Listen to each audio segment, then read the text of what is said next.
Okay, तो medicine के grand viva के टाइम पे, not grand viva, table viva के टाइम पे क्वेश्चन पूछा गया कि अगर किसी को 1 यूनिट इंसुलिन लगानी है तो इंसुलिन की जो सीसी आती है उसमें से कितने ml खींचोगे।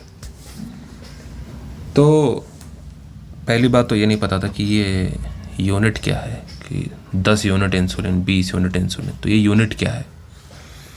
थोड़ा रिसर्च से पता चला, जब ये तस्वीर आप देखेंगे कि ये 40 इंटरनेशनल यूनिट, ये 100 यूनिट और ये 100 इंटरनेशनल यूनिट।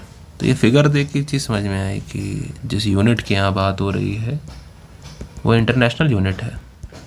और इसको हम लोग जानते हैं, विटामिन डी के मामले में हम जानते हैं, विटामिन ए के मामले में जानते हैं।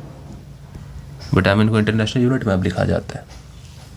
तो जब ये बात पता चली तो क्वेश्चन काफ़ी आसान हो गया।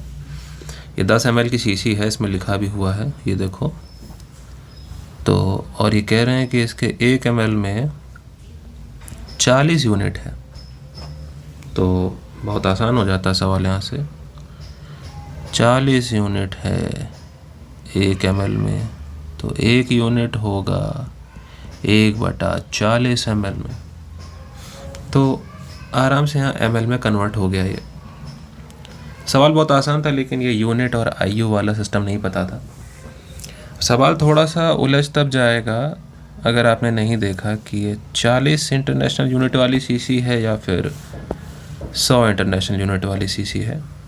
यहाँ पे इन दोनों को थोड़ा देखना होगा, क्योंकि भारत में एक 40 U का आता है, एक 100 U का आता है इंसुलिन।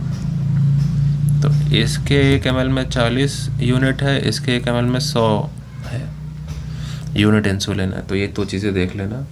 और अगला सवाल पूछा था कि सिरिंज को कहाँ तक भरोगे। ये जो सिरिंज है इसमें कुल 1 ml ही भरा जा सकता है। जो ऊपर शीशी दी हुई है वो 10 ml की है। ये देखो 10 ml की शीशी है, 10 ml। तो ये कुल 1 ml की शीशी होती है और इसमें लिखा रहता है, यहाँ पे देखेंगे आप यूनिट लिखा हुआ है, लेकिन ये ml में नहीं बताता है। तो हमें ध्यान देना है कि पूरी शीशी में 1 ml ही भर सकते हैं, और जब यूनिट में देने की बात आती है तो यहाँ यूनिट लिखा हुआ है। 10 यूनिट देना है तो 10 तक भर लिया, 20 यूनिट तक देना है तो 20 तक भर लिया।